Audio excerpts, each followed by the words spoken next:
I'm a very social person, so for me to not be sociable to anyone anymore killed me. And I've always wanted to go back to school, but there's always that thought, is my life really worth it?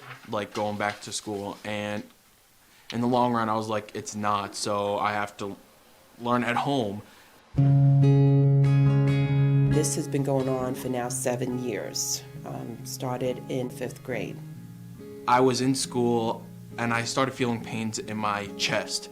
And they called my mom in to bring my inhaler because I had a little asthma back then. We took him to the hospital and they admitted him. He was going through anaphylactic shock and his whole body was kind of shutting down on him. They assumed that it was something airborne, not knowing if you were going to lose your son, and being in a medical institution, and for that medical institution to not give you an answer was very, very frustrating.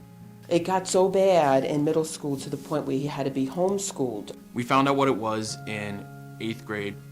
When he passed this group of boys, he's like, "What's that smell?" And they're like, it's Axe body spray. What do you mean?